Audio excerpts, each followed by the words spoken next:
વાહ, શું જોરદાર વાતાવરણ છે અને સાથે સાથે ઝાડવા પણ એકદમ લીલા લીલા અને તરો તાજા અને સૂર્યનારાયણ દેવ ધીમે ધીમે એના કિરણો પ્રસરાવી રહ્યા છે પૃથ્વી ઉપર. એટલે કે આ સૂર્યનારાયણ દેવ જસ્ટ આવ્યા જ છે. હજી સવારનો સમય છે અને એવામાં અમે પહોંચી ગયા છીએ પાળિયાદની જગ્યામાં.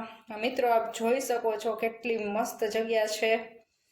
એમાંય સવારનો ટાઈમ હતો, હજી કૂણો કૂણો તડકો આવતો હતો, તો એવામાં તો આ જગ્યા બહુ મસ્ત લાગતી, કારણ કે નીચે વ્હાઈટ કલરનું આરસ નાખેલું છે, તો વ્હાઈટ આરસ બહુ મસ્ત લાગતું હતું.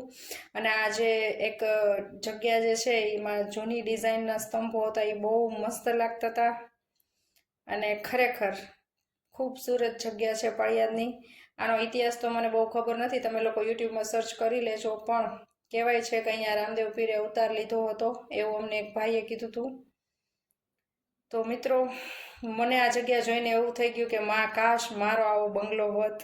પણ મારો બંગલો હોત ને તો પણ આવી વાઇબ ન આવત, કારણ કે અહીંયા સાક્ષાત ભગવાન બેઠા છે, તો એકદમ પોઝિટિવ વાઇબ આવી રહી છે. તો આ જગ્યા બહુ મોટી છે. તો ચાલો આપણે આગળ જોઈએ. અહીંયા રહેવાની પણ વ્યવસ્થા છે. સોનુને તો બહુ મજા આવી ગઈ અહીંયા.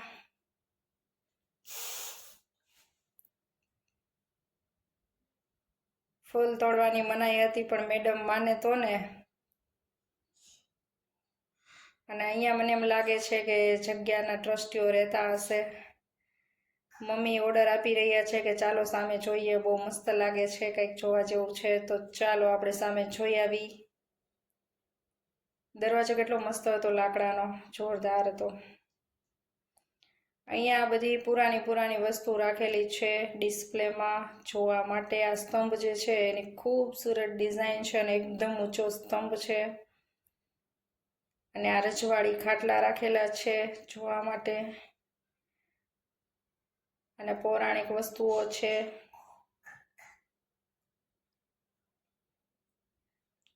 તો મિત્રો, એકવાર જોવા જેવી છે પાળિયાદની જગ્યા. અને ત્યાંથી અમે લોકો જવાના છીએ સાળંગપુર. આ જો કેટલો મસ્ત છે પીપળો, એકદમ જૂનો. એની નીચે ડિઝાઇન બહુ મસ્ત હતી. અને શિવલિંગ પીપળાની નીચે રાખેલા છે. તો ચાલો એના હું દર્શન કરી લઉં.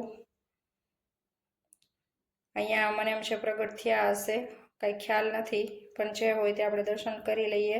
ઘોડાને જોઈને સોનુને તો ઘોડા ઉપર બેસીને વહી જવાનું મન થયું. સોનુને ઘોડો ઘરે લઈ જવો છે. અને અહીંયા મેડમને ફોટો પાડવાનું કીધું હતું, એની બદલે વિડીયો કરવાનું કીધું હતું, એની બદલે મેડમ ફોટાના પોઝમાં ઊભા રહી ગયા. તો એકદમ વિશાળ જગ્યા છે અને વહેલી સવારે અમને લોકોને બહુ મજા આવી ગઈ. ચાલો મિત્રો, આપણે પહોંચી ગયા છીએ કિંગ ઓફ સાળંગપુર. તો આ સાળંગપુરની બજાર છે અને હવે આપણે અંદર એન્ટર થઈ ગયા છીએ. અને ફૂલ ટ્રાફિક હતું, ફૂલ ટ્રાફિક. દર્શન કરવા માટે એવડી મોટી લાઈન હતી, પણ અમે સાઈડમાં થઈને વયા ગયા. સાઈડમાં એક બીજો ગેટ છે, બીજો દરવાજો છે, અહીંયાથી વયા ગયા. તો અમે અત્યારે ઈ સેક્શનમાં છીએ. અને આ સેક્શનમાં તમને એટલું બધું ટ્રાફિક જોવા નહીં મળે. પ્લસમાં તમારે બેસી અને હનુમાન ચાલીસા કરવી હોય તો કરી શકો છો. જ્યાં સુધી બેસવું હોય ત્યાં સુધી તમને બેસવાની છૂટ, કોઈ ઊભું નથી કરતું. અમને તો લોકોને ઊભા નહોતા કર્યા. અને આ બધાય બેઠા છે એ બધાય હનુમાન ચાલીસા અને હનુમાન દાદાનું સ્મરણ કરતા હતા, તો એને કોઈ ઊભું નહોતું કરતું. તો ચાલો હનુમાનજી દાદાના દર્શન કરી અને સ્વામિનારાયણના મંદિરે પહોંચી ગયા છીએ. એ જ કેમ્પસમાં સ્વામિનારાયણનું મંદિર છે, એમાં પહોંચી ગયા છીએ. અને આ મંદિર બી બહુ મસ્ત છે. અને આ ગાડું છે એની નીચે બેસી અને સ્વામિનારાયણ ભગવાનનું ધ્યાન ધરવાથી, જપ કરવાથી પૂર્વના પાપનો નાશ થાય છે એવું કહેવામાં આવ્યું હતું, એવું લખેલું હતું. પરંતુ મેં કોઈ પાપ કર્યા નથી, એટલે હું કાંઈ ગાડા નીચે બેઠી નહોતી. એકદમ હું પુણ્યશાળી આત્મા છું.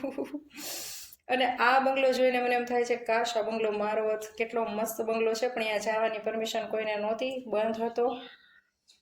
અને મિત્રો, આપ જોઈ શકો છો કેવડું મોટું કેમ્પસ છે. તમે લોકોએ જોયું જ હશે, એમ છતાં કોઈએ ન જોયું હોય તો એમના માટે આ વ્લોગ છે. બંગલો જોઈને મને હકીકત એમ થયું આવો બંગલો મારે કરવો છે. ચાલો, આપણે પહોંચી ગયા છીએ હનુમાનજી દાદાની જે મોટી વિશાળ મૂર્તિ છે એ એરિયામાં. મેઇન મંદિરની પાછળની સાઈડ આ મૂર્તિ રાખેલી છે અને આ રહેવાની વ્યવસ્થા કરેલી છે. એ જ કેમ્પસમાં હનુમાનજી દાદાની મૂર્તિ છે. બધાએ અહીંયા રીલ બનાવતા હતા તો મને એમ થયું કે હું એક રીલ બનાવી નાખું, તો મેં બી રીલ બનાવી નાખી મિત્રો. એ રીલ તમને ઇન્સ્ટાગ્રામમાં જોવા મળશે, તો ઇન્સ્ટાગ્રામ અકાઉન્ટ તમને ડિસ્ક્રિપ્શન બોક્સમાંથી મળી જશે, તેમાં જઈને જોઈ લેજો. અને મેં અને સોમુએ સાથે સાથે એક વિડીયો શૂટ કરી લીધો. ગાર્ડન જોઈને વિડીયો શૂટ કરવાનું મન થયું તો અમે બે રીલ્સ બનાવી નાખી. આ છે સ્વામિનારાયણ ભગવાનનું મંદિર, જે એક્ઝેક્ટ હનુમાનજી દાદાના મંદિરની સામે આવેલું છે. તો એ પણ ખૂબ જ વિશાળ અને ખૂબ જ નયનરમ્ય એકદમ ખૂબસૂરત મંદિર છે મિત્રો. સાળંગપુર જાઓ તો એક દિવસ તો તમને ટૂંકો પડે, એટલી મજા આવી જાય કે આખો દિવસ તમે આરામથી ખૂબ ખુશીથી પસાર કરી શકો. અને છોકરાઓ સાથે હશે તો છોકરાઓને બી જોવાની બહુ મજા આવી જશે. એટલી ખૂબસૂરત જગ્યા છે. બે જગ્યા એટલી મસ્ત છે, સાળંગપુરની અને સામે જે સ્વામિનારાયણનું મંદિર છે એ જગ્યા, બંને જગ્યા એટલી બહુ મસ્ત છે. અને આ મંદિર જોઈ લો, એકદમ ક્લીન છે, નીટ એન્ડ ક્લીન છે. સ્વામિનારાયણનું મંદિર હોય એટલે કેવું જ ના પડે. અને સાળંગપુરનું મંદિર બી એકદમ નીટ એન્ડ ક્લીન હતું. અહીંયા પાછા અમે ગાર્ડન જોઈને પાછા રીલ બનાવવા લાગી ગયા, તો સિક્યોરિટી ખારા થઈ ગયા, જેને ખારા થઈ ગયા તો અમે બે ભાગી ગયા પાછા.